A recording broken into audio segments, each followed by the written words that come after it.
They're hiding in the hub house, I think. Yeah. Well, here on Ice Team Podcast, we're talking at the Hardwater Expo in Blaine, Minnesota. We got Chris Granrud. I think anyone listening or watching knows who Chris is. Wait, no, this one.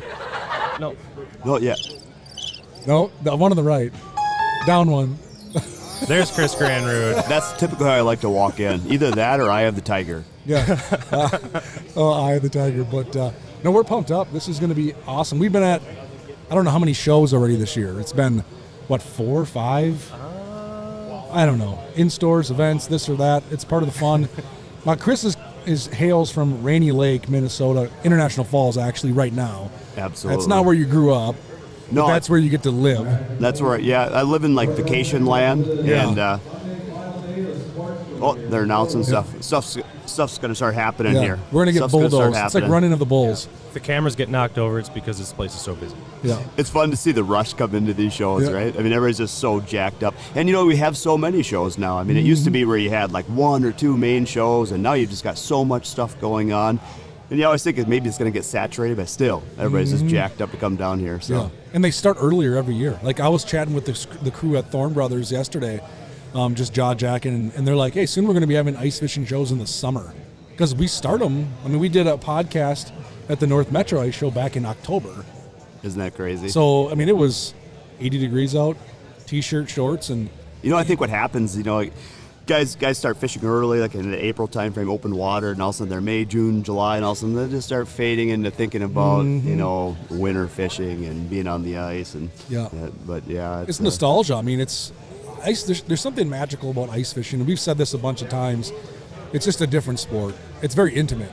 I mean, you're literally staring down an 8-inch hole, 6-inch hole, whatever you use. Yeah. And it's a battle of wits. Yeah. You're not making casts at all kinds of structure and covering water. You're dropping a lure down a hole in the ice, and that's your spectrum to work with. It is funny when you think about it. I think about Rainy Lake, 225,000 acres of water, and I'm covering like 8 inches. Your biggest task is to be in front of fish, right? Well, we've got 8 inches covered here, but it should work out fine. I mean, I can't think anything go wrong there. Yeah, and you've been guiding up there a long time, but I think before we talk Rainy Lake, I think we should take a big step back. I met Chris. When did we meet? Probably 20-some years ago. We were adults. Yeah. We were adults. We weren't kids when we met. So I don't know a young Chris Granrud, but I think we should take a jump back into the vault of how you got involved in fishing. Because, dude, you're one of the most diehard, attention to detail anglers I know, and I that can't have started when you're 30 years old. Yeah. That started when you were probably 5. I don't know. How'd that all come to fruition? Yeah, started young for sure. I think like a lot of anglers, back in those days, we were getting our information and learning on television shows, right? In all honesty, like I was studying the Al Linder stuff. I was just an Al Linder guy. I was studying everything that he had. And my family liked fishing. We would take one trip from southern Minnesota up north a year. And I would not sleep for like a month ahead of these trips. I'd be so excited to go.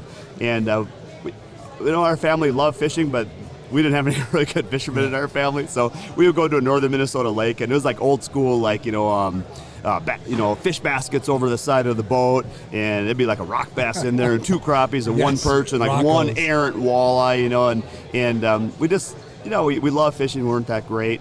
And I was learning from Al Linder different things, like different techniques to use. And I remember one time, like where things changed for me, was we were sitting at a resort. I was 12 years old. Started to rain. Like our families didn't fish in the rain, right? We didn't fish in the wind. we were on the calm side of the island. We were not fishing in the rain. We were doing everything you don't do for walleyes. And I remember, so we brought the boat into the resort, and I was like sitting, looking out the window, and it was raining. And I remember I asked my mom if I could take the boat out because my dad's friend had an old wide-eye Humminbird suction cup put on the back of the boat. We didn't even have sonar. And she's like, oh, I'd have to check with your dad. We had a 14-foot Sea Sprite, and I thought that was great because it was fiberglass. This was the greatest boat. I think we paid like $1,300 for it. And my dad's like, oh, I don't think you could be. No, I don't think you're. Dad, I can run this boat. I'm positive. He said, okay, here's the deal. You can take it out, but you have to stay within window shot of the cabin. So you can't go left. We got to be able to see you from the cabin window. And I'm like, okay, well, that sounds fine. So kind of, you're no lake maps, no anything. But I remember I put that suction cup on there on the back, and my grandpa, when I put it on, he said I was witchcraft, like he apparently doesn't believe in sonar. And so I like started driving up, and of course it was like the old school one, right? I mean, this is the one that they had like the fish icons, like Pac-Man. And I'm just driving out and just showing depth, and all of a sudden, lo and behold, there's like this drop-off, just magically appears, and it happens to be within the window parameters of where my parents can see. And on the little drop-off, there's like fish icons on, like just like it should be. Yeah. Like, there's fish here. Which always means they are fish. Yeah, of course. I mean, Al Winder spoke the truth to me in that magazine. yeah, well, I mean, it was like, hey, and that's how early. So fish drop-offs, walleyes are going to be on drop-offs. So I had the old school marker buoy with a weight on, toss it over the back of my shoulder, come back around on that, and I spent. Now, granted, keep in mind, we've caught like 4 or 5 walleyes in the last 5 years of fishing on these up north walleye trips. And I remember I came through, I had a little Joe spinner. So a little Joe spinner, spin through this thing, and I caught a walleye, like 21-inch walleye. I was so jacked up. Threw them in the fish basket, of course. You wrapped around in that thing, the fish basket was too small. And I ended up catching like 3 or 4, the limits were 6 back then. And I ended up catching like my limit of walleyes in the basket. I was so jacked up. I came back, couldn't park the boat at the dock course. I had to have like 12 people trying to get that boat in there. But I walked down the dock, and I had this basket of big walleyes. And I remember my grandpa's eyes lit up, and they're like, "How did you had to have been so proud." I was so jacked up. Oh. And like it was like right then, I'm like, yeah, and all of a sudden I went from like a 12-year-old kid that didn't know anything about fishing to all of a sudden, well, what do you think, Chris, we should try this afternoon? And I think that was maybe like a turning point that I just, I was just interested in fishing and trying to be better and do better. But. What lake were you on? If you don't, yeah, or is that? Yeah, it's a hot spot. You know what? It was Big Boy Lake. Oh, sure. Right, Yeah. Big Boy Lake. Yeah. And we stayed at a resort, Timber Trails resort, if I recall right. We used to catch fish like right off the dock. There must have been muskies in theirs too, because I remember actually we'd fish off the dock most of the time there because Grandpa and Dad were out fishing. And there are all these little bullheads that were under the dock there. And I don't know, who knows what I had. I had probably like 4 pieces of tackle. And I was fishing off there, and I hooked this giant muskie, and it snapped my hook off. And I told my grandpa, it was like this giant silver fish, and it was like running out of the bay, and he never believed me. He said, oh, you were snagged up. Or, no, I saw it, I promise. I feel like everyone who really gets into fishing has a story like that, where it all started, where everything just clicked. You're borrowing Dad or Grandpa's boat, you're zipping around the bay, trolling something, and boom, you catch a fish that just changes everything. Yeah. Well, that would change it. I mean, here's someone like Chris said, in 5 years you've caught a few walleyes by accident, happenstance, and now you're finding how it works. You're cracking the code, and you figured it out, and you bring back a limit of fish. Like I remember when I was a kid. All my bass friends are gonna hate me. Like I'd have a bass on a stringer behind me on my bike as I'd come home all proud, right? And now obviously I'm not eating as many bass as I did back then.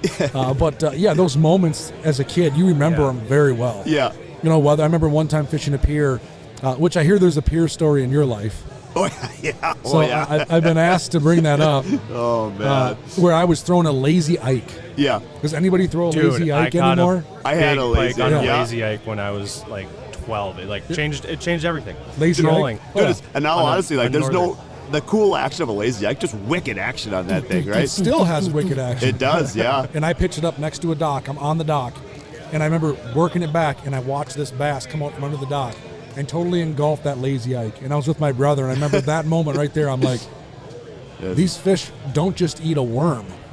We had the red one with the black. That's what I caught it on. Yeah. That thing's awesome. The black dots. So there's a fishing pier story in your childhood that...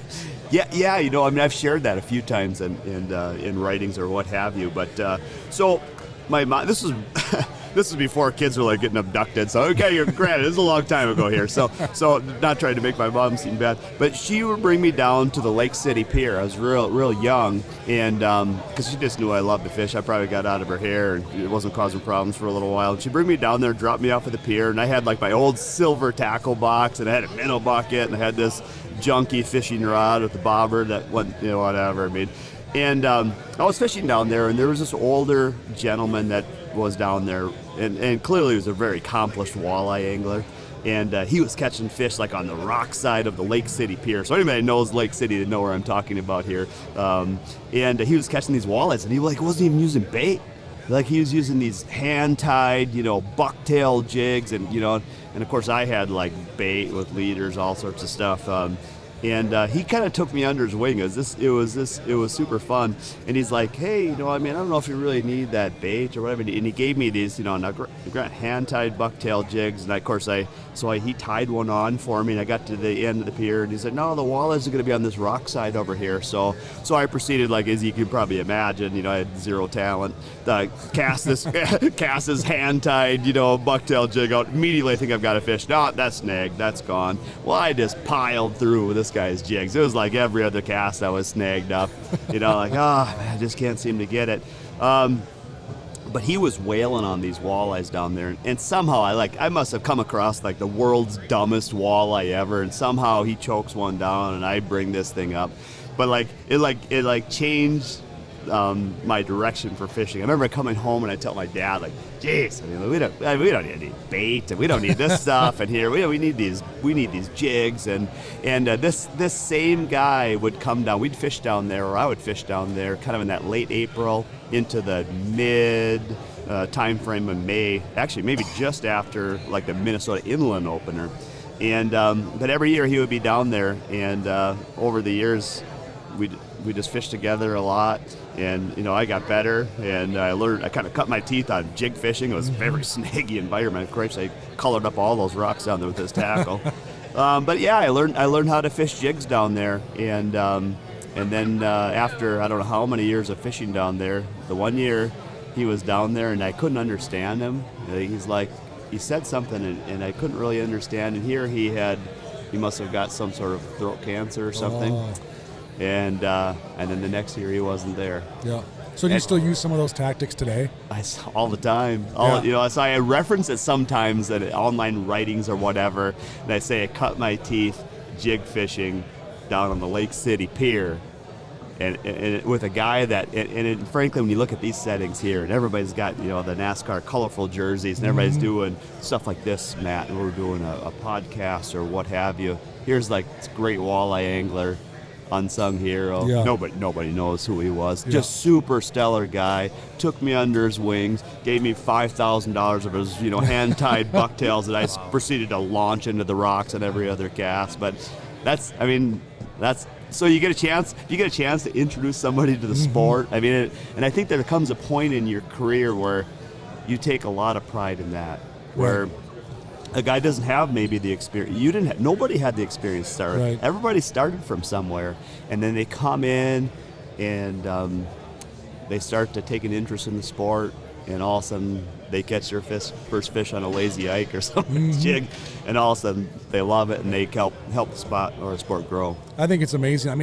You mentioned a term, unsung hero, and I would agree with you wholeheartedly that there are so many unsung heroes in this sport. And a lot of times it comes in the form of an uncle or a grandpa or a neighbor or a random guy at the dock that we just don't think about. Like, we of course mentioned Al Linder right away, right? Yeah. He's taught all of us probably how to fish better, right? Yeah. Just like Dave Gentz, right? So there's these legendary icons.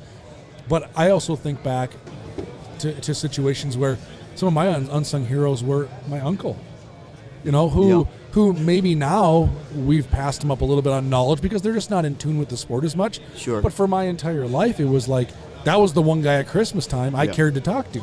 Yeah. You'd hug Grandma and Grandpa, and you go right to Uncle Kenny. Yeah. Because he's the one that liked to fish, and he's the one that was like, oh, by the way, have you seen this yet? Like, where you think about some of those, that's what drove that fire into us was that one friend, that one uncle, that one neighbor, that one random guy at a fishing pier. Yeah. That, to your point, to this day, you're still going, that was a big deal to me. That's part of the reason I am Chris Granrud, and everyone knows and loves as this expert angler teaching us all this stuff, that at one point there was some random guy that took a shot on some young kid to get more involved in fishing and say, you know what? Yeah. It's okay if he loses some jigs because this is pretty darn cool. Yeah. I think it's very humbling to think about that. And you made a good point too, where it's like, introducing somebody else to the sport. Yeah. It's I don't want to say it's overrated, but I don't think people put as much emphasis or clout on the importance of their actions on someone else. We take it for granted. It's so true. I think, Matt, like our history together, and some people probably may know this or not, but we started to know each other a little bit through like fishing forums or what have you. You're with Company A, and we were competitors for a long time, Matt, right? So I mean, you were Company A, I was Company B. We're battling it out, I mean and at the end of the day, and especially in the show settings where I see all the, at the end of the day, you introduce people to a great sport, and they have the same kind of love and passion for it as we did. And look what, I mean, it's still my focus. I mean, it's still my focus when I wake up in the morning, I think about fishing or I think about hunting. And I think about people that maybe don't have that passion.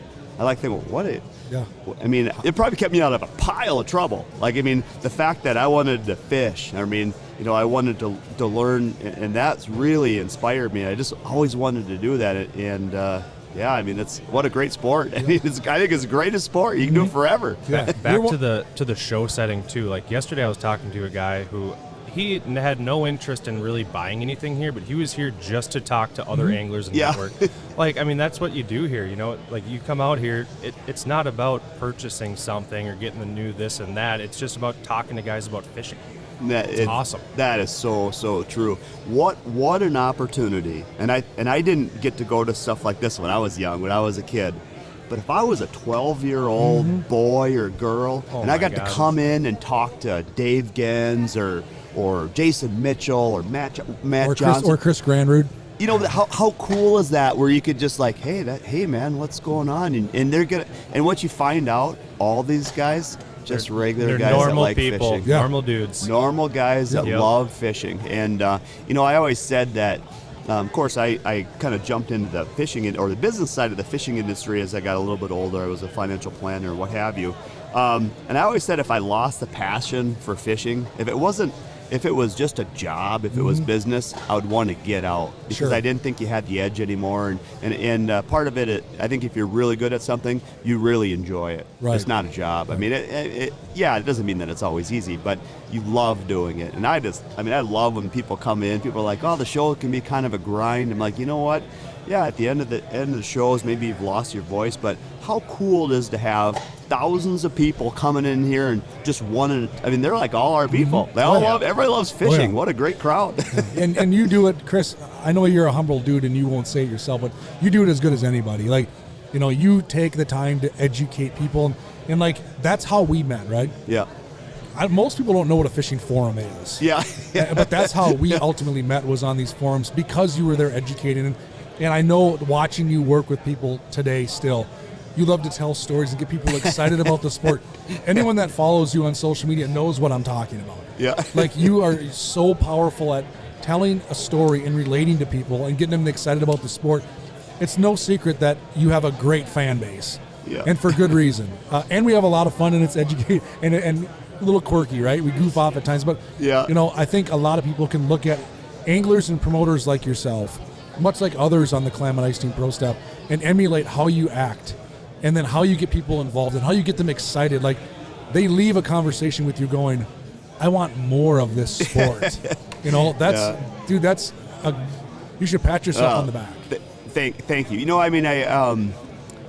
I'm having fun. Yeah. I mean, honestly, you can't fake that. You can't fake passion. You could train a lot of things. I think about that as I've progressed through the fishing industry and guiding or what have you. You can always train a skill set, but you can't train passion. Right. You can't, you can see the guys that love it. Mm-hmm. You can see the guys that are actually just want to go home. They did their job. Okay, I've fulfilled my duties. Let's go home now. Right. You know what? But the guys that love it, they're at the end of the show, they're still talking about it. They're still telling the story. They're still laughing. They're still excited. Hey, did you see?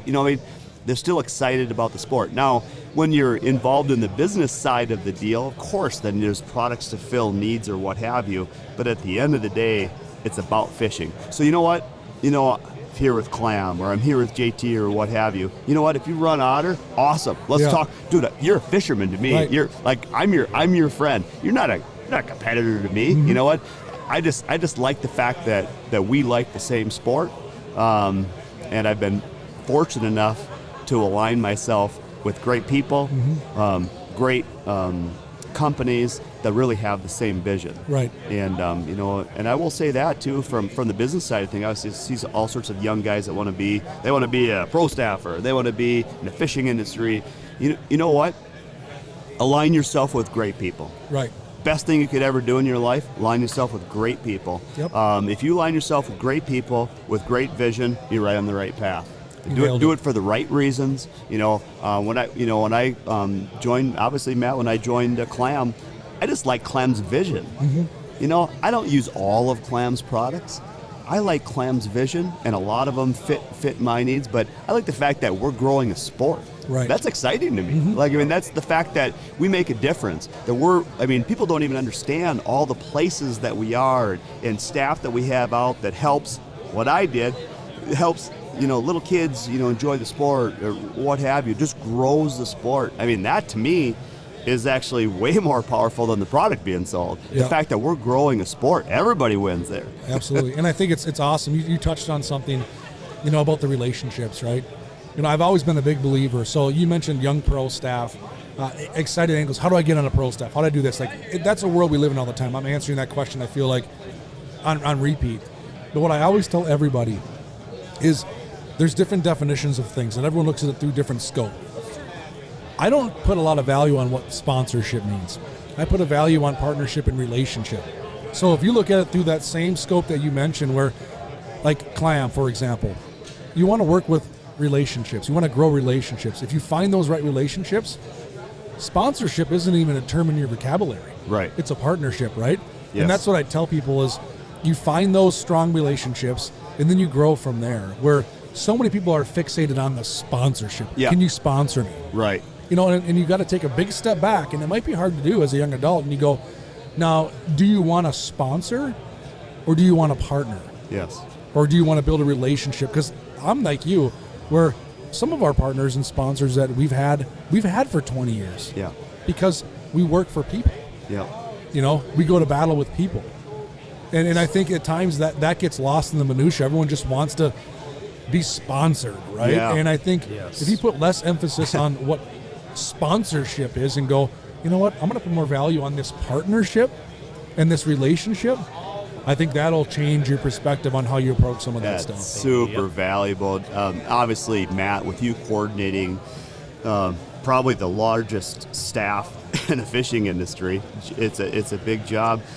You get a lot of inquiries, I'm sure. I want to be on staff. I want to be on the pro staff. And I get people too, like, how could I be on this staff? And I always say, people are going to notice you. Do your job ahead of coming in and asking for a position. Right. Give before you take. Give before you 100%. take.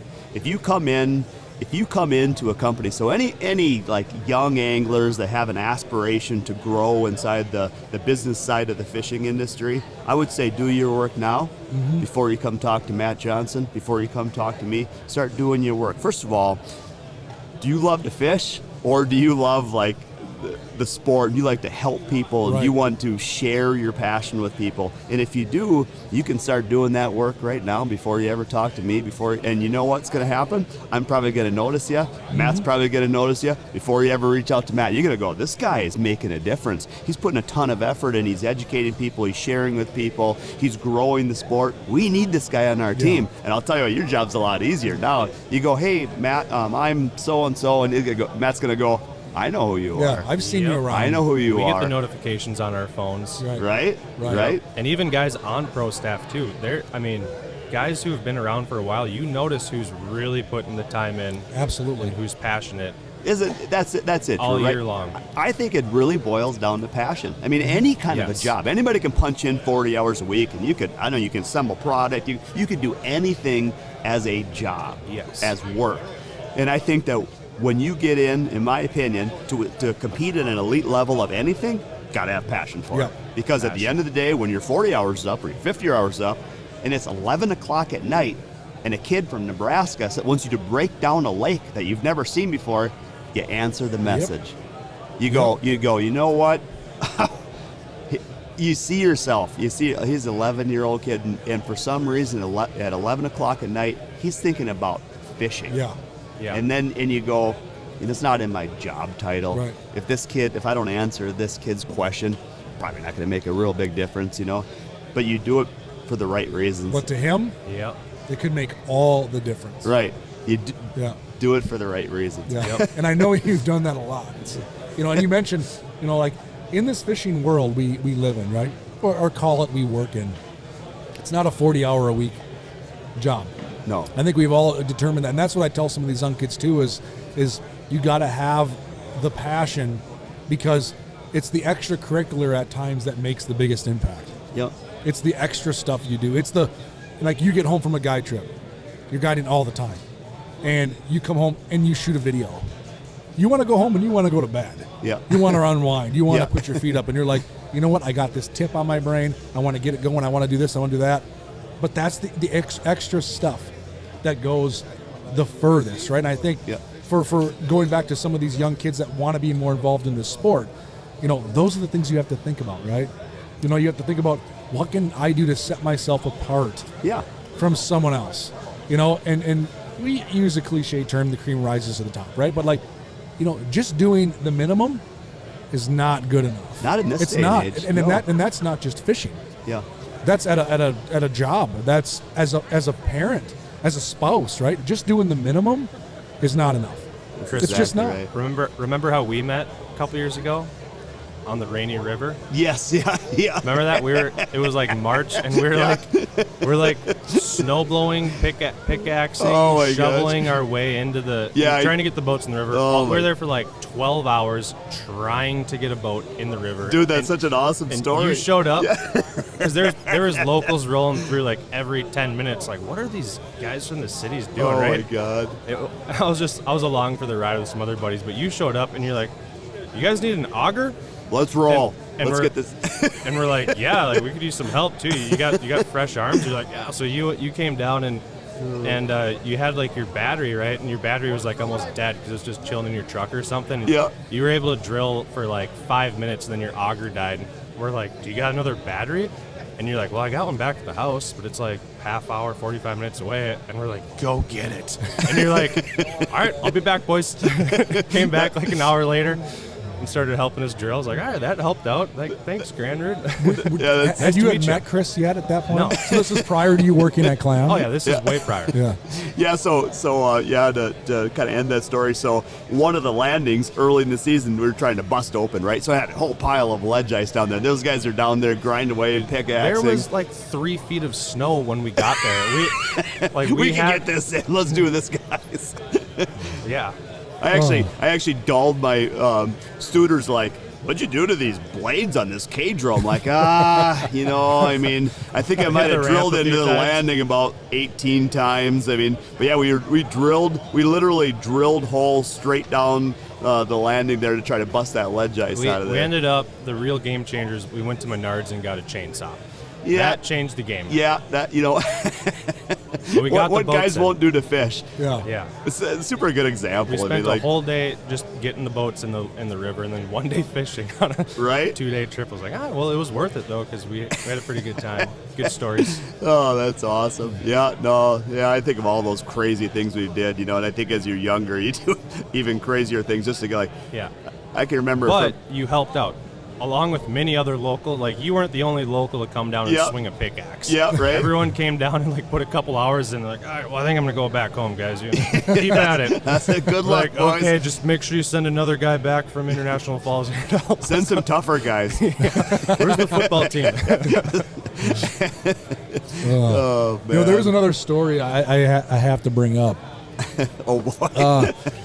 So we did a little legwork. Durham was going to be on this with us. Oh, geez. Durham's a little under the weather, and we asked some questions of some people and there's a story I'm supposed to bring up about some styrofoam containers as a kid, young entrepreneur trying to do a worm business, and maybe a sister one up to you with something else. That's so awesome. Yeah. So. Young. So I grew up in, of course, small town USA, Zumbrota, Minnesota. Graduated from Zumbrota Mazeppa High School. Go Cougars, 1990. You can age me now. But I was like, and again, I always kind of refer back to, it was a different era probably. You know, you had a little more freedom. Like, again, kids weren't getting abducted from Main Street, you know, small town USA there. But I decided I was going to get in the worm business, you know, because I was going to, you know, it's probably be pretty solid business. I was kind of, wow. My dad was an engineer at IBM, and just such a great dad, and he just led me in so many good ways. But he wanted me, you know, you want to be in business, Chris? Okay, let's see what you got. Well, you're going to need probably some styrofoam containers for your night crawlers. And so we went down to the local bakery store, actually, and bought these styrofoam cups that I could sell my night crawlers in. Took the money out of my own piggy bank to buy these cups and other things. We built a worm box in the back of our yard. And I actually got all these night crawlers, you know, and this is before worm bedding, so we just had whatever. We had dirt or whatever in there. And I was going to bring a wagon full of night crawlers down to Main Street to sell in the morning. My sister, so I was, I think, 8, and she was 4. And and of course I had to get up really early, you know, to catch that Main Street, you know, the traffic, maybe go to the river there. And my sister wanted to be in the business too. And I said, well, I mean, what are you going to try to compete with me? I mean, like, can't have like 2 night crawler salesmen down on Main Street here. So she was painting rocks out of her rock garden in the front. I'm like, Monica, nobody buys rocks. I mean, these are free. I mean, you're gonna have to have a little more business knowledge. So she ends up like painting these rocks out of her front rock garden like as like ladybugs, and puts flower. I'm like, boy, what a foolish. Whatever, we'll let her do it. So I ended up hauling half rocks in her wagon and then half of my nightcrawler business because she wanted to be in the business. Now, I had a nice professional sign that my mom wrote for me, 75 cents a dozen, and then she had nicely painted rock in her own handwriting, very scribbly, 1 cent for nicely painted rocks. So 1 cent per rock? 1 cent per rock. Oh my God. Right. Wow. How foolish, Andrew. So we get down onto Main Street, and I'm trying to explain to her on the way. This, you know, I mean, you got to be smarter than this in business, and as an 8-year-old. And we sat down there, and car after car after car were pulling over. Of course, I was pretty excited to sell night crawlers, but they all wanted these nicely painted rocks, and they were giving her like a quarter. And I said, well, you're gonna have to have change. And like, no, you can just keep it. And I remember thinking, this is absolutely ridiculous. You guys don't want any night crawlers? Well, she runs out of rocks like at 9 o'clock in the morning. And I've got, of course, a half a wagon full of melted night crawlers now. And we had to wheel that wagon back up the hill back home so she could paint more rocks to get back down there. And I remember thinking to myself, this is absolutely ridiculous. But you know, it just goes to show people buy from people, right? Oh, yeah. People end up buying from people. Yeah. And, you know, I mean, clearly we know now probably didn't need a 1 cent painted rock, but they like the fact that, you know, she was down there. in. She was excited. Right? Yep. It was her sign, right? Mine was a real She professional was sign. proud But of clearly, them. I still can't write that good. My mom wrote that sign, but my sister She wrote was that sign. genuine. She was genuine. You were reselling night crawlers. Right? Yeah. She's painting up rocks. So if you see like a little corner here that's got some nicely painted rock, now the prices have gone up a little bit, you know, but they're probably like $1 a rock now. But Well, there's a trend. There's a trend now where they paint rocks. I think they're called like love rocks or something. oh yeah, And you hide them, and people collect them and then hide them someplace else. oh yeah, So like my kids once in a while at parks around town will find these little rocks that are painted, and they're supposed to apparently grab this rock and rehide it someplace else so somebody else can find it. yeah. And we've seen these random painted rocks, especially at parks. Like I live in Ramsey, we've seen it. We've seen it many times. Little rock beds, little flower beds, little painted icons or whatever on them. You pick it up and you bring it someplace else. That's so she may awesome. have started a trend Maybe she's a long trendsetter. time ago that we don't even realize. Yep. I just like the fact that, you know, like parents allow their kids to be in business, you know. And I mean, clearly this like took all the money. I mean, it made nothing. It lost whatever money I had there. But you know what? Even that's a learning experience, right? Well, that didn't work very good. You know, I don't think I'm gonna be doing that anymore. I'm getting out of the worm business early. So you grew up in southern Minnesota, Zumbrota. You said go Cougars. Probably fished the Zumbro River. Yeah. You know, yeah. fished some area lakes around Rochester. Yeah. How did the transition happen? I mean, I know a little bit of your story, but Yeah. the listeners don't. How did your transition happen from southern Minnesota to Rainy Lake? Yeah. You know, and then we can definitely jump into some Rainy Lake fishing stuff. I know people are probably thinking, like, who's the best Rainy Lake angler that's ever existed?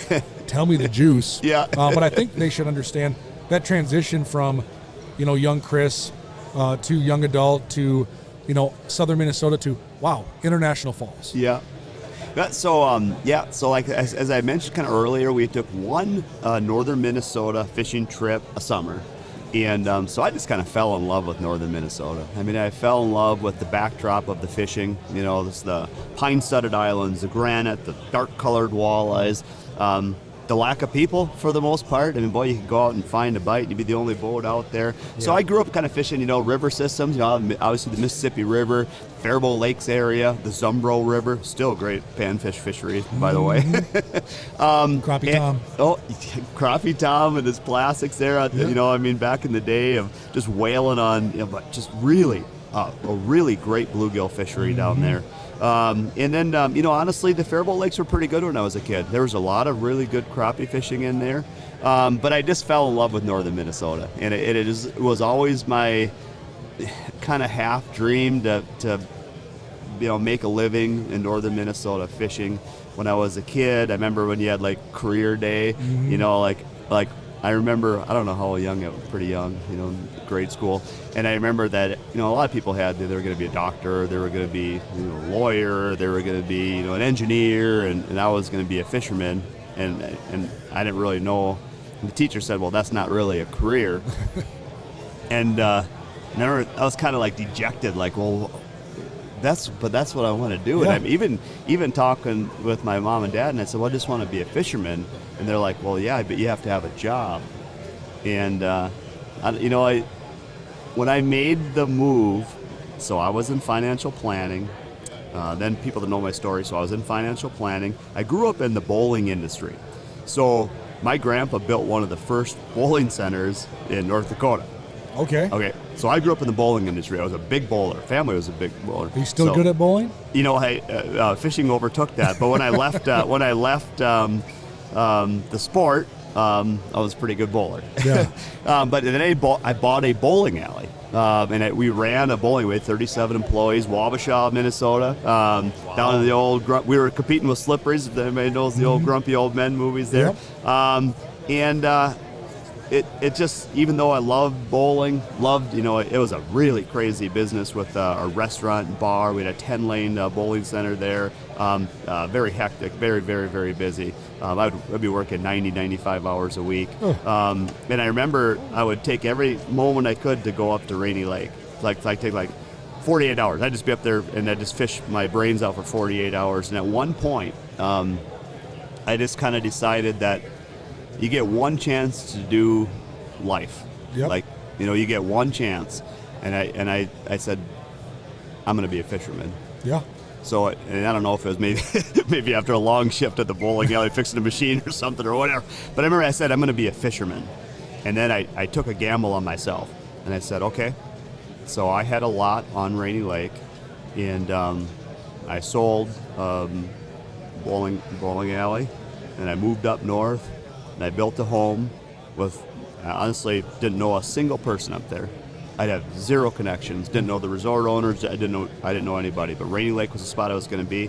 And I remember telling my dad, who was an engineer, like, I mean, so we lived a very structured lifestyle. Anyways, lived with engineers. So, like, we had, like, the towels, you know, lines up on the towels, and we were facing soup cans, and I mean, we were pretty organized. Yeah. So when I told my dad I was moving up north to be a fishing guide, he actually said to me the first time, he said, well, what are you going to do for a job?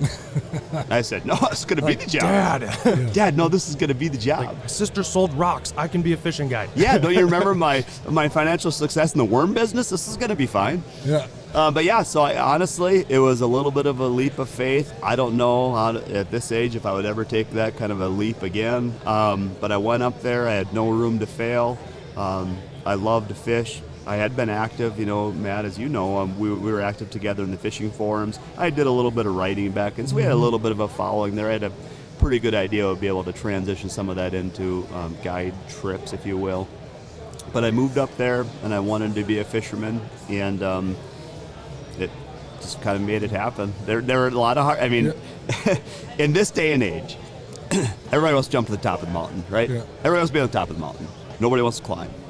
And I will tell you, there was a lot of climbing. Mm-hmm. There was a lot of climbing. There were a lot of tough days. Yeah. I will tell you a story, and I tell this in a lot of my seminars. I'll tell you a story of climbing. That was a tough day, and it was a transitional day, I think, in my career. Didn't know anybody at the resorts. If anybody's been in every rural area that has fishing guides or what have you has this crowd there. I was kind of the outsider. Comes some young punk, comes from Rochester, Minnesota, or Zumbrota, Minnesota, and he's going to come up here and be a fishing guide. I had a one fisherman Magnum. I needed every single trip to try to pay my bills. Okay, mm-hmm. There's no room for error. And I had like 6 or 7 days off, and then I had like a 13-day trip. And anybody that's been in any kind of business, especially a new business, boy, I was counting on that money. Mm-hmm. I mean, I was counting on that to work out. And I pretty much spent the 13 days, I was counting on that. And I had pre-fished, and I had one more day of pre-fishing ahead of these big, long stretch of trips. And I blew my lower unit out in Black Bay. Oh.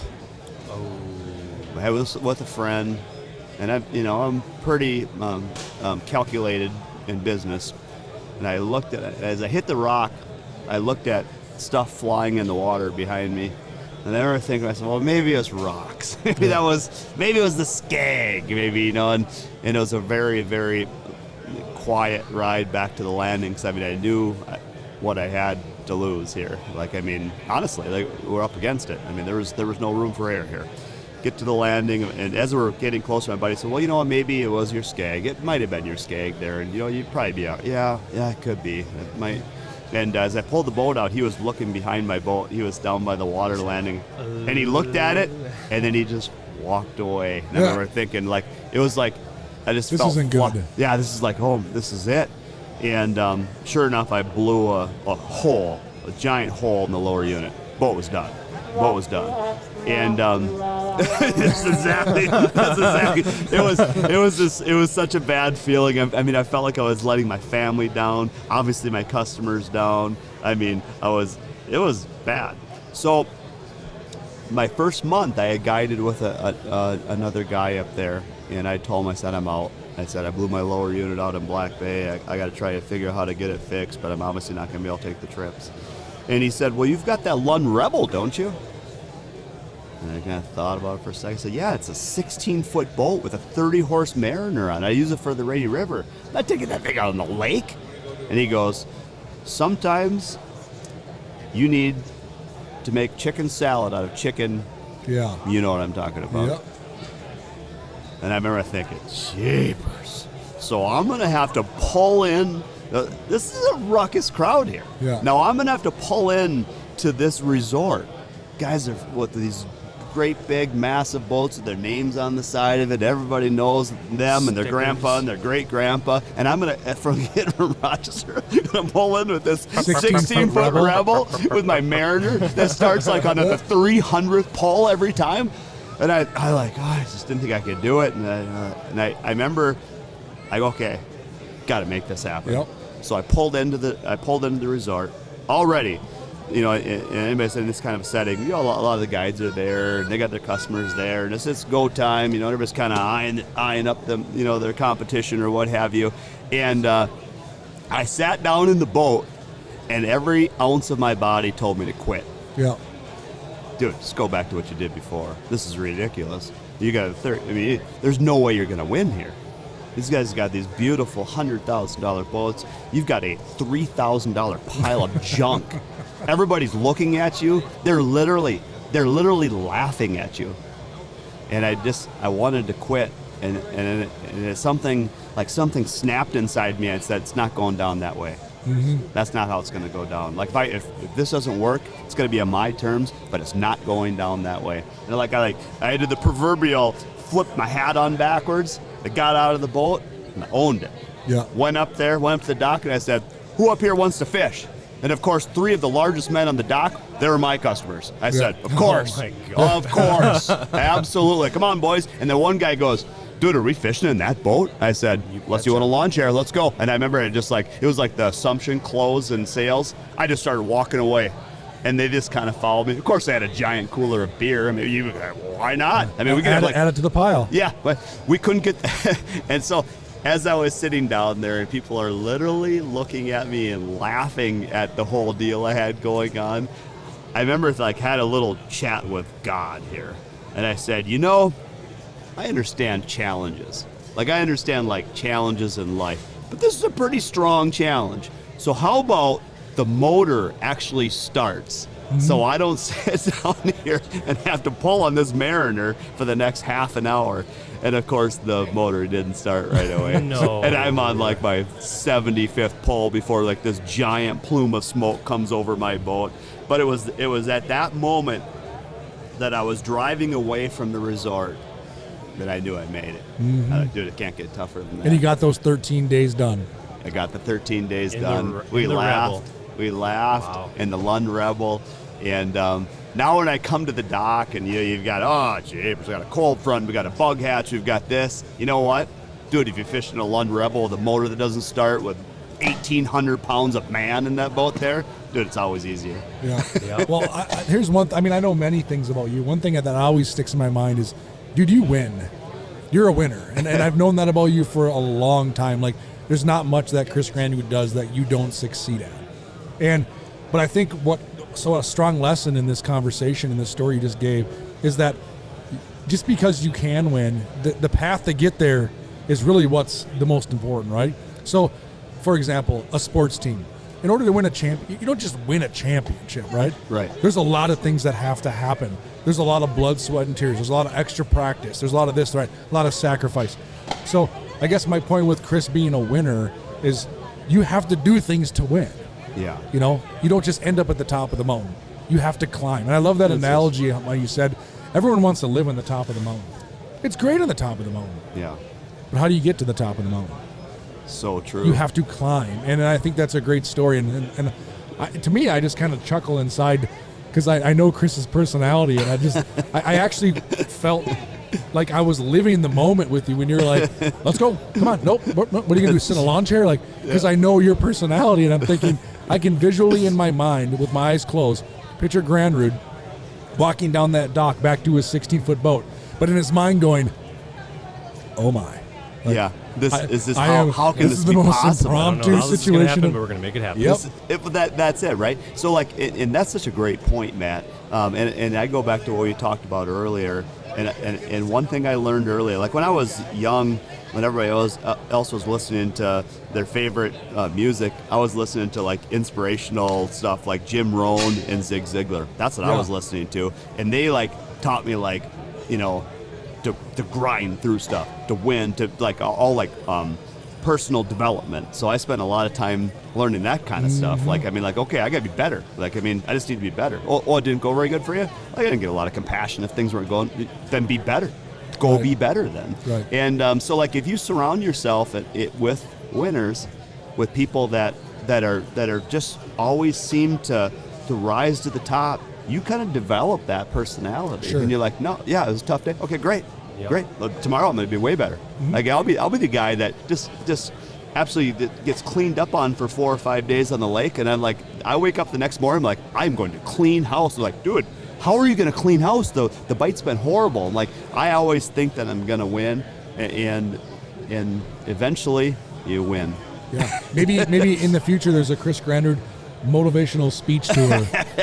I can't imagine guiding on Rainy. I mean, and we can talk fishing now for a bit. Yeah. I look at your posts on social media. I mean, we Drew and I probably know enough about northern Minnesota to understand the conditions, but you guys have to fish in it. And I mean in it by it doesn't matter. I mean, I look at open water.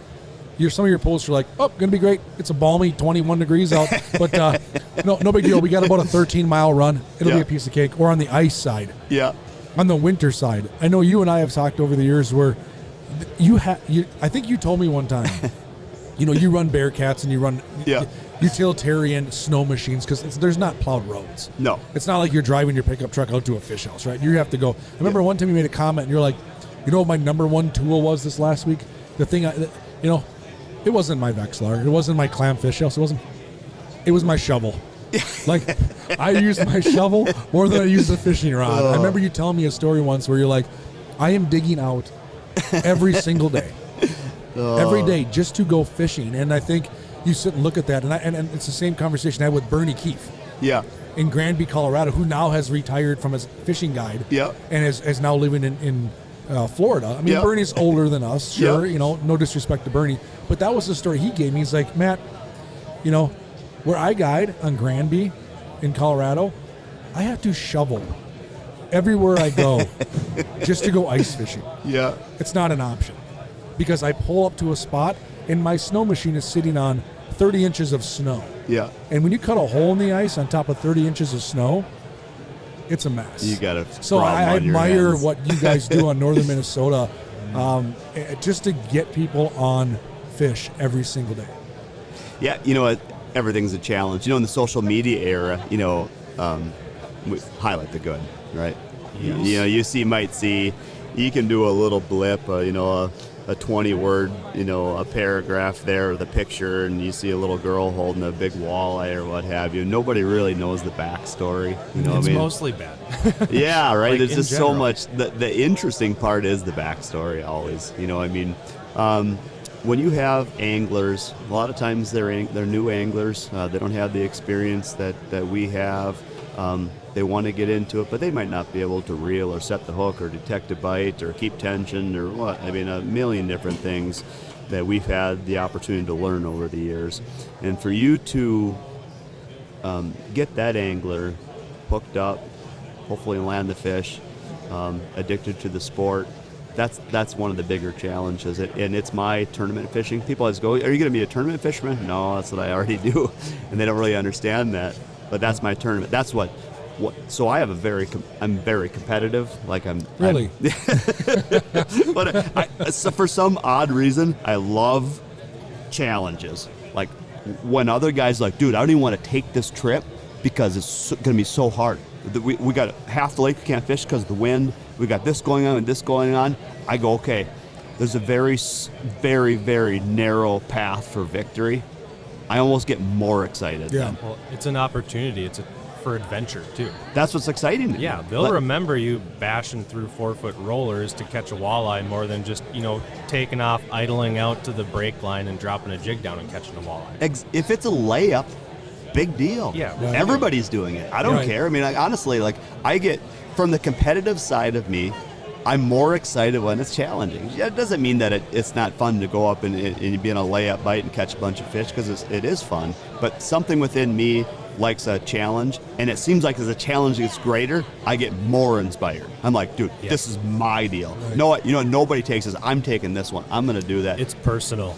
Mother Nature. It gets personal. It's like, and I always say, preferably I throw my hat on backwards, like, okay, let's roll. Let's get this. And I will say, like on a guide trip, now I've been guiding for 16 years, I think. So 16 years full time. I mean, summer, winter, and everything. What I will say is that, Matt, if you're my customer, what I do, and it probably goes back to my fact finding days in financial planning, is that I'm trying to detail a trip for what you want. Yep. Because everybody wants something different. Okay, just like somebody that comes into the clam booth here at the show here, I don't know what they want. Right. I'm not going to go start showing them a hub. I don't even know. I want to know something about that person. It might not have anything to do with product, but when you book a guide trip with me, I'm going to do a lot of fact finding. Mm-hmm. What are we doing here? You know, what's happening here? I'm going to learn. I'm going to know something about you in a very short period of time. Why you're there? Why you're on this trip? What you want to learn? What we have to offer? And also, you're going to be a teammate of mine. Here's the deal, Matt. Here's what we're up against. Okay, we got a big wind here. We got a big 25-mile-an-hour northwest wind. It's going to blow out this area of the lake. It's going to be unfishable. Even for like tournament anglers, dude, it's going to be tough out there. Yep. It's going to be real rough. But here's what I think we can do, because I don't, as a fisherman or somebody that also books guide trips, I want optimism. Yeah. I mean, like, honestly, if you come in there like, oh, man, it's horrible, really and the wind's tough, bad, and the bug hatch, and we got like a 1 in a million chance of catching any fish, that's depressing to me. I don't like to be around depressing people. I like, dude, can we still win? So it's a challenge, Matt, but here's what I think we're going to do. we're going to do this, we're going to go from here, we're going to try this, and if this doesn't go, I want to do this. And we get out there, I'm going to have you throwing this, I'm going to throw this, I want you, your wife, throw this here. This is what we're going to do. We're going to break this thing down. We've got, a 7-hour trip here. I think we can figure this out. There's great fish in this area. And the one thing about fish is even if they're not going real great right now, they always turn back around. Right. This could be the day. They haven't been going real great, but they could be firing today. So when you come off that dock under even horrid conditions, we're all thinking we got a chance to win. Right. Now, if we don't, I sleep well at night because I know we give it everything. Even in that, and you're a guy. So, I see so many people give up halfway. Dude, it's just not going today. Trip's over. It's just, maybe we should go in early. It's just not our day. I'm always thinking, I'm going to throw a Hail Mary with 30 seconds left in the game, and Matt's going to catch a 33-inch walleye, and it's going to be heroic. So, up until the very end, I think I'm going to win. And if we don't win, tomorrow we're going to win, Matt. I come back to knock out. Tomorrow, here's what we're going to do. But you have to approach it that way. Well, it's contagious too, and I think your customers. The reason I think you've become such a successful guide. I mean, I would go on a whim to guess, and I don't know this at all, but I'm just guessing. You have a lot of repeat business. Yeah, I would bet you have become close friends with a lot of your. In fact, I take that back. I know that because I have friends that go fishing with you all the time. That brag about Chris and brag about your team because I think you've created that bond, that teamwork thing where it's not just a guide trip. It's not just about here's your 6 walleyes, go have your shore lunch. It's about leaving that day on the water or on the ice going, I'm a better angler. 2, I learned a lot. 3, I had a lot of fun. And 4, this was just a darn good time. And I think people will go to battle with you if they see you're willing to go that extra mile. Yeah. And then they leave there going, you know what? If the day was tough, right? Because here's a little thing that people may not know. Just because we're fishing guys doesn't mean we're always going to put you on the best bite of your life, right? Newsflash. Right. But I think what it does show these clients is that you did everything in your power. Yep. If you let them know and you let them feel that you did everything in your power to make it a successful day, to show them the best time, to make sure they learn something, they go away happy. It's just so true. They go away happy. It's so true. Half glass full. It's so, you give, and it's how I live my life. I give everything, every ounce of my ability every single day, and I sleep well at night. Doesn't mean I win at all time. Right. I lose a lot. But at the end of the day, and Kelly and I are sitting there and we're sitting back and we're overlooking the lake and we've got a fire going or what have you, I know I gave it everything. Mm-hmm. And tomorrow morning when I wake up early. I wake up 2 hours before light. I'm starting to think about the day and plan the week. And I always give it everything I have. And again, I think that, we lose a lot. So it doesn't mean that we don't lose. It doesn't go the way I want it to a lot of times. But I do sleep well knowing that we gave her everything. So whether that's fishing or hunting or if it's working with a partner in the fishing industry, I think that the people that I work with know that I'm going to give it everything that I have. I'm going to try my hardest, and I hope that that rubs off on other people. So I'm getting older now too. So now when I see here in our booth here, and I see young staffers that they're coming in for their first day, you've probably known that I've always kind of like a little soft spot. I know you do too. A soft spot for the guy that it's his first time here at the show. He's kind of wide-eyed. He's looking around, and I see it sometimes in the industry that people almost look down and, this young guy here, he's going to tell. And I always think, I hate that attitude. Yeah. I just hate it. It gets under my skin. I've been pretty boisterous over the years on that. But here's a young guy trying to make a difference in the sport. He's not making a living. He's got a sweatshirt on his back, and he wants to make a difference in the sport. Dude, that just gets down deep inside my soul. I love that guy, man. Yep. Pulls his heartstring. Yeah. You set the bar on a lot of that. I'm a softie. Behind the scenes, I'm a softie. Well, you remember his walk-up music? Isn't that the bottom right? Yeah. It is. I'm just magically here. He just floats in. But no, man, I think you're right. You're spot on. You set the bar in that in a lot of ways on how you really take that young person and go, there's a diamond in the rough here, right? And I think we don't realize it at times because at one point, you and I and Drew worked our first sport show. Exactly. Showed up to our first guide trip. Exactly. Gave our first seminar. Got on our first radio piece. And it might have been kind of choppy and kind of ugly. Yeah. But you have to push through that, right? That's part of the climbing. I love your analogy on the climbing. Everyone wants to be at the top of the mountain, but they had to climb. I think it's awesome. I did find a golf ball or a few. Some guys here at the show put these on the table to traumatize you.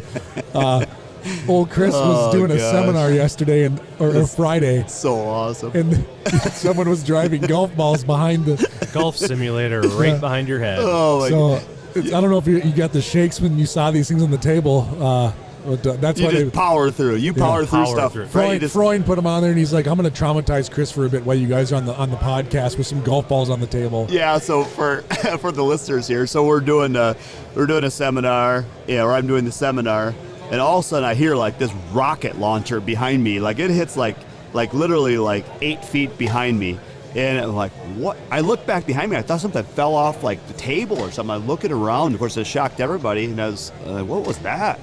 And couldn't figure out what it was. And I don't know. So I kept speaking, and all of a sudden, here comes another one. I'm like, what is going on? I'm looking around, and here, as it turns out, the false wall that's between where I'm speaking and the other small room is actually like a golf simulator, and they're just driving golf balls like at 100 miles an hour, and they're piercing the back behind me. So for 45 minutes straight, every 45 seconds, I've got like a rocket launcher hitting behind me, and I just kind of chuckled. That's funny. I mean, I think we should talk a little bit of fishing on Rainy Lake because, that's what I want to hear about.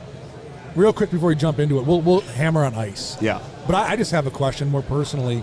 With all your trips on the ice and all your trips in the boat,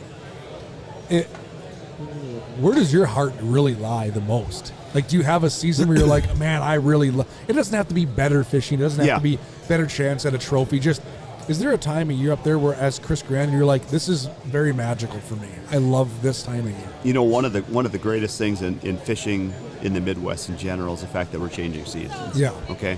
So, love the boat. Love boat fishing, love early season fishing. By the time the stick bait bite and the shallow water bite starts to get a little monotonous, another jig. Oh, it's kind of nice to be able to print fish again. They're a little bit deeper, so a little bit easier. As times that gets a little monotonous. Oh, fall, great. They're getting super jacked up again. I will tell you that ice fishing is a lot of work as a fishing guide. Okay, so we need to kind of make a separation between being an ice angler and an ice fishing guide. So I will tell you that first ice, there's just something I love about it. Yeah. Okay. I just love first ice angling. Number one, it's one of our better opportunities for big fish. So our fish on Rainy Lake, a lot of our bigger fish, they'll start to chase ciscos and smelt, and they'll start getting into a very fishable location late fall, and that really kind of stays in there into that first ice period. So some of our biggest fish we catch, they're in that, and it's kind of an interesting. I always talk about it in my seminars. I always hear guys, they're putting their feed bag on. The Rainy Lake walleyes are putting their feed bag on. Look at these big walleyes that are coming up here now in fall. Well, what happens, like at least on the U.S. side, is that I think a lot of our biggest fish get out in really, really deep water, and they actually get out of your wheelhouse. And then all of a sudden, late fall, early winter, they're showing up in that 30 feet of water. So it's not like they haven't been eating. This is like a whole different caliber of fish. You haven't seen that fish on the U.S. side anyways during the summer. Also, there's this giant fish. He didn't just gain 4 pounds in 3 weeks of eating. He's been eating aggressively, but now all of a sudden he's in your wheelhouse. So that first ice angling can be just a great opportunity. Walleyes? For walleyes. Big walleyes, big pike. And I will tell you, we obviously compete a little bit with Lake of the Woods, business-wise or what have you. So people that are looking between like Lake of the Woods and Rainy Lake, both awesome fisheries. Mm-hmm. I love fishing. I've fished Lake of the Woods a ton and fished Rainy Lake. I would say that we have a really, really great chance at big fish when it comes to the beginning of the season. So if a guy wants a crack at a true monster, it's a really good spot to be. Yeah. But normally speaking, you're not filling a 5-gallon pail of fish, okay? You might have some good days where you catch a lot of fish, but generally speaking, it seems like we're fishing lower numbers of fish, but you're going to see some giant red blobs on your screen probably that you're going to get a crack at a big one. It could be 20-pound pike, could be a 30-inch walleye. And at this point in my career, that excites me the most probably is a chance at a big one. Yeah. Honestly, if I catch 13, 14 inches, I still like it. but I want to crack it one big one. I'm with you. Yeah. How much pressure does Rainy Lake get nowadays ice fishing? Like, are you seeing a lot of people? Are you like in cities out there? Because like Lake of the Woods, you go out and you're like, oh my God, like they got names of these like roads on the ice. And you know, Lake of the Woods is going to be more accessible. So I think it's got a great infrastructure. You know, I've got great friends that are over there, and obviously partners of ours. So it's great fishery, great infrastructure. You can take your Suburban out a lot of times, get to a nice heated shack, have great fishing. When it comes to Rainy Lake, generally speaking, we don't have the resort presence in the wintertime, so we don't have the plowed road structure. So generally speaking, you're going to have to take wide track sleds. Do you see a lot of guys coming up with their mobile device or their sleds and Rangers and stuff? More of that, but it's undermarketed. It's still really? undermarketed. So I mean, generally speaking, you know, we just don't see the traffic out there. So I would say it's a little different trip in general. So not just the fishing, everything else that's involved. The snowmobile ride out there, the fact that you'll see pictures of ours and they're like, dude, where's everybody around you? Nobody's around us, man.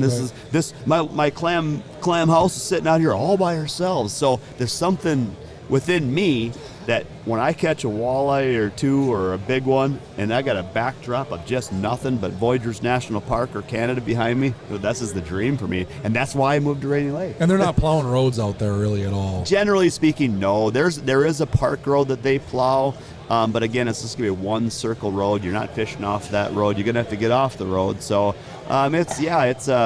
everybody knows I always talk about the X200. Well, yeah, because I'm pulling houses to these places here, you know, and we have, you know, a permanent, you know, smaller aluminum skid houses as well for the 45, 50 mile an hour day with 100 below zero where you lose fingers. Sounds lovely. But I mean, generally speaking, you know, you're off the grid a little bit and don't have the traffic around. How many miles are you like? If you're on if Drew and I are going out fishing with you this winter, and we bring up our snow machines and we're going to get after, like, how many miles are you putting on it to stay on some of these fish or get to spots? It can really vary. Now, based on the conditions we get, every year is a little bit different. You know, when I started guiding on the ice, I decided I was going to be safe. I wanted to be an old fishing guide, not the new one. I want to be an old one. And if you make one mistake ice fishing, especially when you do it aggressively, and you're doing it and your living may depend on it, and you're doing it as an ice guide, it's easy to get a little bit complacent or to take a chance. And you're not only taking a chance with your life and your family's life or your career, but you're also taking a chance with customers' life. So I always, you know, I'm very safe. So when the ice is safe, I'm probably still waiting 10 days. Right. Okay, I'm gonna take extra time to be extra safe. No customers go out until I've been out there before. But I would say it just depends on ice conditions. If the ice conditions are good, travel's good, we're going to venture a little bit. Right. If it's not, then we're going to stay within the wheelhouse of safety and be closer because at the end of the day, I want everybody to come back. Safety, number one first. And that's a similar story I get from Zippy. Yeah. On Devil's Lake. Yeah. Where he's like, you get some people that are venturing out there, and he's like, well, my team, Perch Patrol, they'll wait. Yeah. They'll wait a few extra days, another week or whatever, just to make sure. And that's good advice. And that's something we just talked about in the seminar with some kids on Friday was, you know, especially if you get to that edge of the ice and you have to look out there and kind of go, To me, that's a definite reason to go, I'll just wait. Yeah. So. Well, I think part of it, you know, I mean, in the fishing industry, people want to be that first guy out there, right? So we know from like an influence standpoint, from a marketing perspective, if the first guy out there, you happen to catch a fish, you'll hero status, right? Yep. So I've just shied away from that. You know what I mean? I'll be out there. So Rainy Lake takes a while to lock up. It's a deep lake. It's a big lake. I got to get my big equipment out there probably. I don't usually get to walk out on much of a bite there. So I'm going to wait, you know, and when the time is right and I can be safe. Because I actually feel obligated because I'm representing a body of water and maybe not everybody will send me a message about it.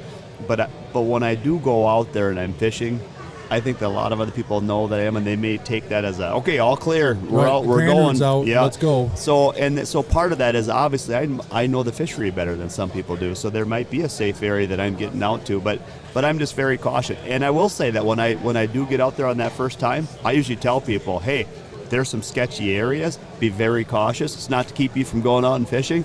It's the fact that just because I'm out here doesn't mean the entire 225,000 acres of fishery is safe. Yeah. Be careful. What I find so cool about Rainy Lake is the diversity amongst it. Like, I see, obviously, walleyes, your pike, your whitefish, like crappies, too. Like, how do you even decide what you want to go fish for? Are you, like, talking to the customer and, like, hey, man, like, what do you want to catch? Because of the fact that I'll guide for about a month to start the season. Everybody probably knows I spend quite a bit of time then in Mexico. Yep. My wife loves the sun. So then I guide. We have a long ice fishing season. People don't understand that. Like, I mean, we have a long, so when everybody else is done, we have another 5 weeks of ice fishing, you know what I mean? So, and then I guide the rest of the season. So I'll actually guide, like this year, I'm actually booked more than I normally am. I'll probably guide 45 to 50 days on the ice. And that's aggressive just for the physicality of the job. But to start the season, I guide walleyes and pike because generally speaking, they're a little bit more lined up. The crappies tend to get a little spread out. As we all know, whether you're fishing crappies in southern Minnesota, northern Minnesota, you want to be mobile. You want to be able to move around, spread your guys out. If it's 35 below zero, tough to do that. You know, it's tough to make many moves. So, like, when you're crappie fishing, asking for a friend. Yeah. I don't believe that at all. Yeah. Are you like main lake stuff? Are you like back bay, dark bottom stuff? Like, rough area. Rainy Lake is 2 GPS monstrous. spots. Yeah, you do GPS spots here. In general, what do you do? Commercial break. We're on a commercial break here. So generally speaking, the crappies will pool up in some deeper basins outside of spawning areas. So they spawn in certain areas, and they will generally start to school up in a deeper mud basin outside of that. Yep. Now, they're not, people say, getting ready for spawn. Not really. They're feeding in the mud adjacent to an area that they'll eventually spawn. Because, of course, our crappies don't really spawn until the end of May, really. Sure. But people don't really realize that there's still bugs coming out of that mud all the time. Like, I think people just think that, right? I mean, like, that's why our plastics work. I mean, right? So, I mean, like, you give me a clam drop kick jig, a white spiky, and I will fish the rest of my life for crappies, and that's all that I would use. I mean, that it's just, it's a bug simulation, great movement, but there's bugs coming out of the mud. And is it like a night bite type deal? No. I've seen that before. Where it's like dirty water, thank goodness it's not a night bite, by the way, because if there was a night bite up here, I would literally fish 24 hours a day. So, but no, it's it can be an all-day bite. We got a little bit of stained water up there. But it's, it's funny. Crappies are a funny fish. You can whack 100 and then also the next day you can't get turned on. And some big ones. And you get big ones. I mean, that is because they're hard to find and they're always different. Where I got them, I've got them in these spots a couple years, and also I had never seen a fish there for the last 3 or 4 years. Like, just completely vanished. Back of my mind, I think about it. Don't fish memories. Don't fish history. What do you think the bite's going to be like this winter for people listening? Like, how are things shaping up? Is it going to be a banner year? The walleye fishing is going to be good. Crappie fishing is going to be good, or is it just generally speaking? You have to find them every year, but it's generally pretty good. Is that pretty typical? I think it's going to be good. I would say that weather plays a bigger role than people think it does. Like, I think if we just get years where we've got good fishing weather, and it's like, Drew, we talked about this a little, but I mean, like, all of a sudden you'll get into a stretch where you just got real good weather. In ice fishing, if we all of a sudden get like 8 feet of snow on top of our ice early in the season, and they get real dark, we don't have any mobilization, it's real dark, it starts depleting oxygen early in the season, kind of a tougher year. But then all of a sudden you get a 1 year where we don't have a lot of snow, but we have good ice travel. We got good mobility. There's increased light penetration down through the water column. All of a sudden in February, it might have got a little slower. Like, we still got a really good bite going here. So I think some of it has to do with weather. Maybe a stable stretch of weather is not quite as cold. I mean, I've had years where it's like where you think it's going to be bitter cold, and it's like 30 degrees outside. It's like nice out, sweatshirt weather. Fish are biting. It's like, so I think a lot of it has to do with that. Yeah. Usually we can find the fish. Sometimes they're more active, and when the fish want to bite, as always, great fishing guys. So what's something that the listeners could take away? Something about Rainy Lake that you think they do not know? Is there something special? Is there a certain species that's targetable? I mean, I know I went up to the northwest angle. Obviously, that's over on Lake of the Woods, and we caught all these smallmouth bass through the ice. Mm-hmm. I still remember some of those days like it was yesterday. Now, is there something cool about Rainy that you're like, oh, here's a tidbit that I think most of the listeners don't know? Well, we have like 2 more hours, or how much time we have here?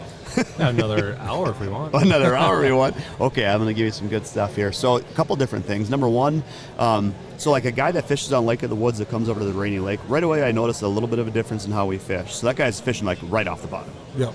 I'll come into the house like, where I can't even see him on the screen. Can't even see him on his Vexillauder. I'm like, where are you? He's like, and you have to lift it up because he's actually just so close to the bottom or touching the bottom. I go, get your bait up higher. Yeah. So I think Lake of the Woods, generally speaking, a lot of times it's real low. If you keep that bait real low to the bottom, you catch fish. On Rainy Lake, I always get my bait up. So you always have the guy like, oh, Granrud's got the lucky hole. He's seeing all the fish over there. Here's a couple. I don't have the lucky hole. So if you get your bait up higher, if you get your bait 4 or 5 feet off the bottom, a lot more fish will see you. As we talked about earlier, when you're covering 8 inches of 225,000 acres of water, your biggest challenge is making contact with fish, right? It's not if you've got blue chrome pinhead.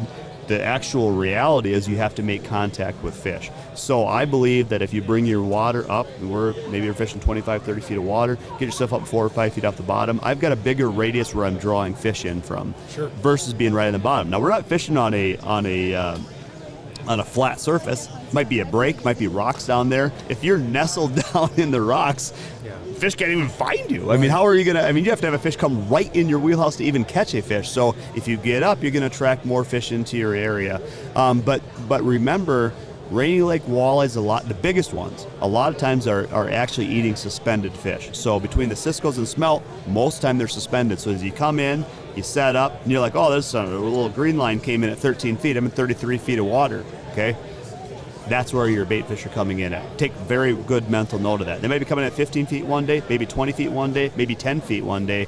I would tell you that over half of the biggest walleyes I've caught in the winter have been in the top 10 feet of the water column. Sure. Makes sense. Right? Yep. Not on the bottom. So a 30-inch walleye, he's not worried about getting eaten. A 14-inch sauger, a 13-inch sauger, he's hover on the bottom. He doesn't want to expose his underside. The big walleyes don't care about the perch. They want 1 tulipy a day, and they're just going to suck that grease ball down. So what are you using? 100%. What are you using for baits then at that point? So I can still use our same baits. So I will use basically this. I can tell you for a fact if I have 2 confidence baits, I'm going to probably use a clam tungsten TG, probably a 1/16 or 1/8 ounce jig in a white, pink, or a white blue pattern and a small shiner. And I'm going to use a pinhead, probably a 1/8 ounce size jointed blue and chrome with a minnow head. Sure. And I'm going to use those 2 baits there. So I'm not using a giant bait. So a TG, open water bait. Yeah, open water. Yep, because if you're trying to simulate a small shiner or Cisco, nothing better than having a small shiner. Yeah. But those 2 baits, so because one day they'll seem like they'll want that full minnow, and the one day they want the just piece of it. Yeah. They want the extra smell or what have you. But so I might have my bait in that 5-foot area because I think a lot of fish can come in and they'll be able to rock it up into the bait fish. But my eyes are always looking higher, and every time I see a slight green mark, I rock it up in front of it. Instantly in front. So you got to remember, if you're in 30 feet of water and you get a mark that comes 10 feet down, that's a very small cone there. Right. You can't take a sandwich break there and trying to get it up there. I go, dude, reel up. And I'll watch guys is like I'm not sure. You got some urgency. You got to get in front of that fish. That fish might get past your water. He might be going the other way. If you don't get up fast enough, he's not ever going to see you. Right. And that light green mark could be 2 things. It could be one, could be a Cisco, could be a giant walleye that you're just barely marking right now. So you always come in front. And I'm saying, get in the strike zone. Get in the strike zone. 1 out of 15 is a big walleye. If it's a big walleye, it's a big one. Yeah. It's going to be you hook one up there. He's feeding, and it's going to be a big one. What kind of moves are you making on? Are you making big moves? So if you're like, let's say you have a spot you think you're going to catch fish on. Obviously you've done your homework, this or that, and it's just not panning out. Now, obviously, it's a giant body of water. Yeah. Do you make big moves, or do you continue to make small moves? Usually smaller moves. Okay. You can usually make 1 bigger move a day if need be, where we'll fish a different piece of structure. But what I'm going to generally do is position people differently on the piece of structure. So, Sure. let's just say we're fishing a deep mud flat. I'll go, Matt, I want you to be off the L, if you will, off that deep mud flat, kind of on that highway that goes in that deep water. See if tell me what you're seeing out there. It's actually less to do with what you're catching is what you're seeing. Mm-hmm. Are we seeing? If we're seeing them, then we'll kind of try to dial in our presentation. If we're not seeing them, I don't care what kind of magical fisherman you are. We're not going to catch fish. They're not there. Yeah. One guy on the break, one guy high on the flat there. And then we're working as a team. You seeing fish up there, Bob? No, I'm not. Are you seeing? No, I'm seeing fish, guys. I got fish in this area here. Let's kind of zero this back into this. So I think that they're sitting on the tips of these mud flats. Now I can break down the pattern and can duplicate that if we need be. Okay, there's another one over here. It's kind of same thing. Let's get ourselves positioned on that spot of it. For some reason, they're sitting right in there right now. Maybe the food's there. I don't know. But assuming you can help kind of duplicate your pattern that way. But again, we're kind of just trying to find fish to start with. I always think that's your biggest challenge. And then once we find them, then we'll hopefully try to figure out how to catch them. Yeah, that's great. Yeah, I mean, I could see that where, because like when you panfish, like say in the Twin Cities, if you're on structure where there's fish, yeah, we're not making big moves. No. Especially when it comes to like weeds. You're just making small moves. So I guess every situation is different because, like Lake of the Woods, it's fairly structureless where most of these people are fishing on the U.S. side, right? Right. Like Drew alluded to, all the plowed roads, all the names. Most people are just fishing this giant flat. And you're just trying to intercept these fish as they roam around. Right. Still, there's differences down in Lake of the Woods. Like you can move 100 yards and the bottom changes slightly, and it makes the complete difference where you never would have known if you didn't move to start with. Little subtle changes. Yeah, so I think in general, just like you're saying, you got to move to get your bait in front of a fish no matter where you are, especially on a big body of water. Yep. Absolutely. So, subtle moves a lot of times there in some spots, and then some instances, maybe some bigger moves to catch some transitioning fish or what have you. But, at the end of the day, you got to have fish. Yep. You got to have fish. So, I always think the best fisherman in the world can catch zero. Mm-hmm. Watch the tournaments. Here we got the absolute elite, best fisherman in the world, best technology in the world, great fishery, lined up on a bad bite, and everybody brings zeros in. Yep. So, that's the reality of the sport of fishing, and it's probably why we like it. I did a trip when I was in college. We went up and fished Waxahachie. Okay, everybody knows the area. Great fishing, right? Mm-hmm. I caught walleyes on like 21 straight casts, and there's something about it that I'm a walleye fisherman, true and true walleye fisherman, and at that 21st cast is like, okay, maybe we should do something different. It is something about it where we do like the challenge of it. You want it to go good as well, but there's something about, like, I've kind of been noted, I guess, in my early career, for getting pretty excited when you catch a fish and yelling and screaming, generally excited. But the reason for it is for all the work ahead of it. Yeah. What you've got invested in it. Maybe it was, shoveling the snowmobile out of the slush or whatever. All the pre-work, the homework, there to get yourself into position to be successful. And then all of a sudden, whoa, it worked. Yeah. It worked. And then it's like, to get the fish, and we're always against it, ice fishing, right? So you got summer fishing, you're fishing a 6-7 foot rod, you rip a hook set, and you come out of your tennis shoes, you can net them in the back of the boat, you can turn the boat around with your trolling motor, you got all these advantages, you can find fish. And here in ice fishing, we're trying to lock this fish up with a short rod, bring that fish in an 8-inch hole, not freeze a finger on the way out. Like, there's something about that challenge again that I just like. Challenge and the reward. Well, it's funny because we talked to Matt Brewer just the other day on Red Lake. Yeah. And we talked about the crappie heyday. Yeah. And I remember, to build off of your point, many days after catching 30, 40, 60 crappies and going, and these are trophy crappies. Yes. You remember the Red Lake heyday? Oh, yeah. And I remember going, kind of like your 21st walleye, right? Like going, what else is there? What else can we do? And that's when we started chasing big pike. Yeah. Because we said, it's this crappie thing. What else can I do? Where's the challenge? The sun started to hit the trees. They showed up in city blocks worth of schools of fish, and you caught them. Yeah. You could have the smallest minute lure, or you could have a daredevil, and you caught them, right? So we found ourselves, where's the challenge? So I think a lot of people can relate to that. It's so fun. Where you can change things up. I think that's what drives these shows, right? You're always looking to be better. Yep. Once you think you have it figured out, once you think you have life figured out, it's just not as exciting anymore. Mm-hmm. It's like, I got it all figured out now. Once you've got it figured out, then you actually go downhill. So if you're always thinking you don't ever figure it out. I need to be better. Yeah. I would tell you guiding. I don't need any more guide trips. Yeah. I don't need to try to recruit another guide customer. I don't need it. But I'm always trying to be better. Right. And I look at I critique myself at the end of my guide season. I go, when I transitioned to this, that was better for our customers. It was a better bite. It was easier for them. They seem to have more fun, and I feel like I come away like I'm a little bit better fisherman right now. Right. And when I'm here at the shows and I'm talking to customers, I mean, the main thing I'm thinking about, or just general fishermen, how can they get better? Right. Maybe it's because they're warmer. Maybe they have more fun. Maybe they can get through the hole faster. Maybe they can actually read a fish. Maybe they actually keep a fish hooked up. They changed the pound test of their line and didn't realize how important it was. Right. That's why you do some fact finding. What are you doing? What are you fishing for? What do you fish with now? Yeah. What are you? Yeah. And if you gather enough information to give you a roadmap, okay, here's a little something you may want to try. Do this a little bit different. Tweak that. You know how I know that? Because I failed for like 5 years doing that same thing. So here, I'm going to shorten that learning curve. You just subtract that out. Don't do that. Do this over here. And you can give them all these different little things that makes their life easier. It's more comfortable. They're more efficient. They're more effective. They're having more fun. All of a sudden now they can transfer that to the next kid. No, don't do that. You know what? Because actually Chris told me one time, and he had this, and I learned this early. You can just skip that whole step here. Yeah. You give me more efficient, have more fun right away. And that's why you come to the shows. I mean, you nailed it. We could sit here and talk forever. I know for a fact we could. But I think we probably should think about wrapping it up. But I do think you should let our listeners know Granrud is full of wisdom. Drew and I know this. You Clearly, always have tons of wisdom, whether it's the motivational side, whether it's just life lessons, whether ready it's to fishing. run through a brick wall. What's one thing as we part with this podcast that you would want to leave with these listeners about Chris Granrud, or something that has been maybe a staple thing in your life? However you want to shake it out.